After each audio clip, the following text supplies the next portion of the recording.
या ठिकाणी हाती घेतला आणि संविधान दिन खऱ्या अर्थानं साजरा करण्याचं ठरवलं. आता संविधानामध्ये काय काय आहे हे ज्याला जेवढं माहिती त्यांनी तेवढं सांगितलं निश्चित रूपानं. पण त्याचे 4 महत्वाचे खांब आहेत: समता, स्वातंत्र्य, बंधुत्व, न्याय. यावर आधारित असलेलं ते संविधान, राज्यघटना. पण ज्यावेळी डॉक्टर बाबासाहेब आंबेडकरांनी तत्कालीन राष्ट्रपती राजेंद्र प्रसाद यांना संविधान प्रदान केल्यानंतर डॉक्टर राजेंद्र प्रसादांनी प्रश्न विचारला. आता तिथे हिंदी बोलतात दिल्लीमध्ये की आप संविधान के बारे में क्या कहना चाहोगे. त्यावेळी बाबासाहेबांनी स्पष्ट शब्दांमध्ये सांगितलं कि मैं संविधान के बारे में कोई अच्छाई या गिराना नहीं चाहता, क्योंकि संविधान कितना भी अच्छा क्यों न हो, यदि उसे चलाने वाले लोग बुरे होंगे तो संविधान अंततः बुरा साबित होगा, तथा संविधान कितना भी बुरा क्यों न हो, यदि उसे चलाने वाले लोग अच्छे होंगे तो संविधान अंततः अच्छा साबित होगा. बाबासाहेबांनी स्पष्ट शब्दात सांगितले की चालवणाऱ्या लोकांवर डिपेंड आहे की संविधान तुम्हाला काय देऊ शकतं काय नाही. हा झाला 26 नोव्हेंबर 1949चा विषय. त्याचप्रमाणे माहितांनी सांगितलं त्या बिलाचं नाव हिंदू कोड बिल. त्या संदर्भात मी फारसं बोलत नाही. मात्र 26 जानेवारी 1950ला डॉक्टर ज्यावेळी संविधान पास झालं बाबासाहेब खूप खुश होते.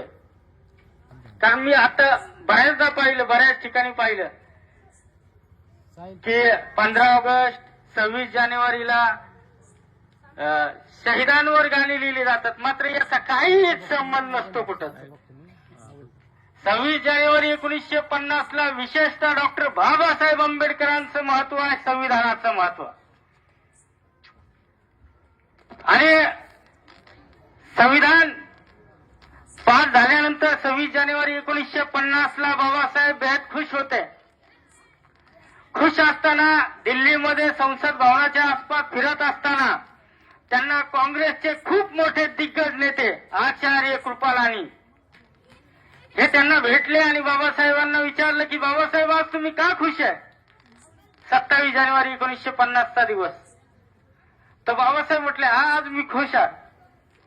तो म्हटले अरे खुश काय तुम्ही, तेवढं कारण तर सांगा डॉक्टर. त्यावेळी बाबासाहेबांनी सांगितलं की आज मी माझ्या कमजोर वर्गाला मताचा अधिकार दिलेला आहे. आता ते लोक भविष्यात सत्तेत येतील, ते त्यांचा हक्काधिकार मिळवून घेतील.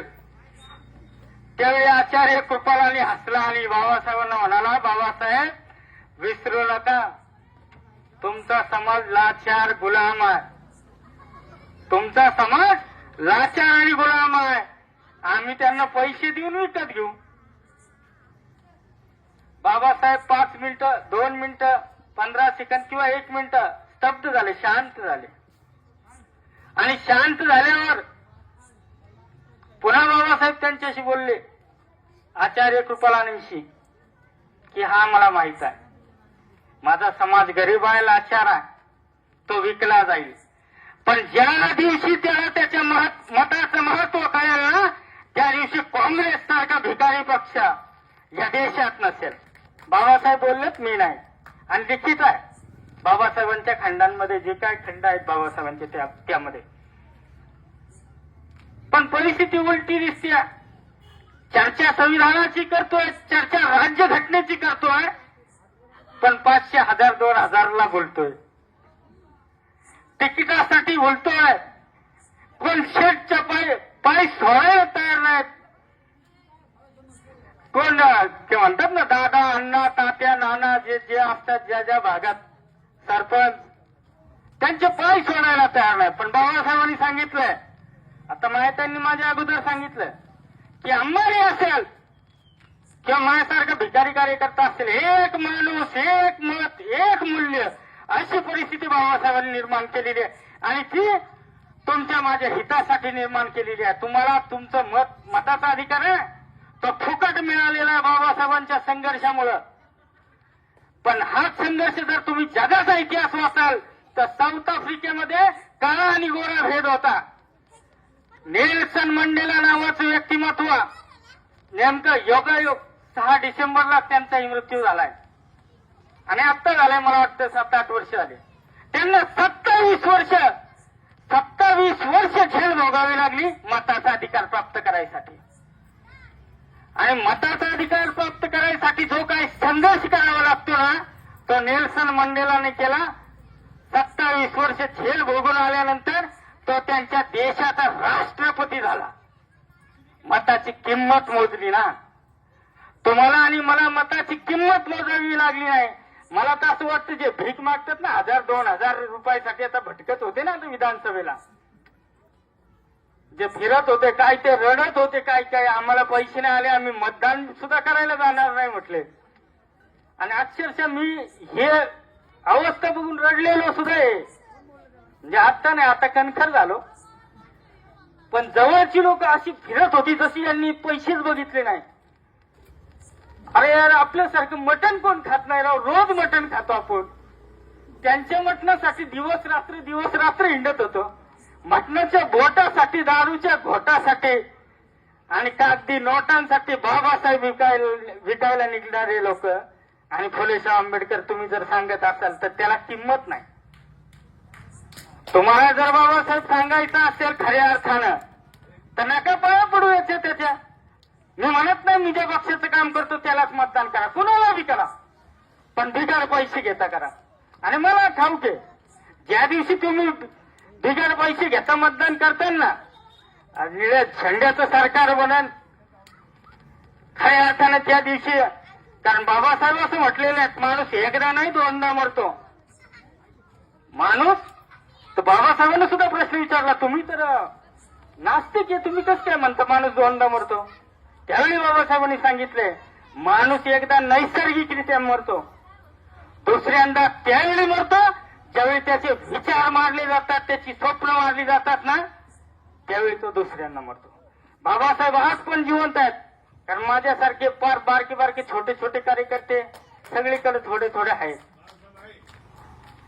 म्हणून खऱ्या अर्थानं जर तुम्हाला ही फुलेशाह आंबेडकरांची चळवळ जीवन ठेवायची असेल कारण बरेच जण सांगतात या आझादी वो आझादी हे 15 ऑगस्टला आम्हाला स्वातंत्र्य मिळालं आणि 16 ऑगस्टला अण्णाभाऊ साठे नारा दिलाय की ये आझादी छोटी है देश की जनता भूकी है. त्या बाबासाहेबांच्या जन्माच्या अगोदर मुक्ता साळवेंनी प्रश्न विचारलेला आहे निबंधात. एलिझाबेथ नावाची इंग्लंडची राणी तिला तो निबंध आवडला. तिने इंग्लंडला जेवायला बोलवलं होतं मुक्ता साळवेला. आणि त्या निबंधामध्ये मुक्ता साळवेंनी लिहिलं होतं लघुजी वस्तादांची पुतणी की हे देवा सांग मागा महाराचा धर्म कोणता. जो देव आमच्या स्पर्शानं वाटतो तो देव आमचा कसा.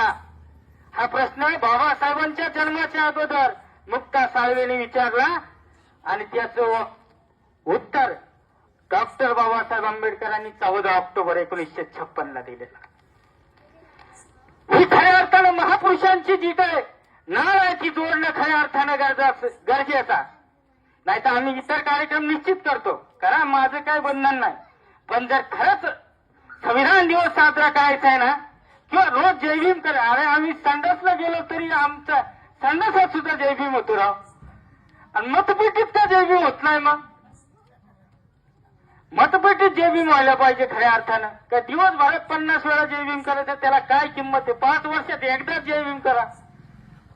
तुमचं सरकार येईल तुम्हाला गरज सुद्धा नाही. हा कार्यक्रम जो वैयक्तिक घेतलाय ना आता आपण वैयक्तिक म्हणजे आयोजकांनी सतीश मामा असतील शिवाजी पवार असतील संदीप दादा असेल यांनी जो काय कार्यक्रम घेतलाय हा शासकीयला असतं. आता जर तुमचं सरकार असतं तर तुमचं माझं सरकार असतं ना तर मुंबईत आझाद मैदानात कार्यक्रम घेतला असता आपण. आणि खरं सांगतो की म्हणजे बोलण्यासारखं भरपूर आहे पण मी मोजकच बोलणार आहे हे ठरवलं होतं. फुलेशाह आंबेडकरी विचारांची चळवळ टिकवायची असेल तर तुम्हाला तुमचं माझं सरकार बनवण्यापलीकडे पर्याय नाही. आणि जर हे होत नसेल मग 2000 5000 ते दारू मटण आणि ते नोटा त्याच्यावरच जायचं असेल तर मग काही मार्ग नाही. हा कार्यक्रम घेण्यात सुद्धा अर्थ नाही. उगाच बाबासाहेबांचा विजय असं म्हणायचं आणि तिकडे पराजय करायचा, काय मजा आहे का त्याच्यात? चला ठीक आहे, या ठिकाणी बरंच काय बोलण्यासारखं आहे, पण वेळेचं भान ठेवून या ठिकाणी थांबतोय. जय भीम, जय भारत.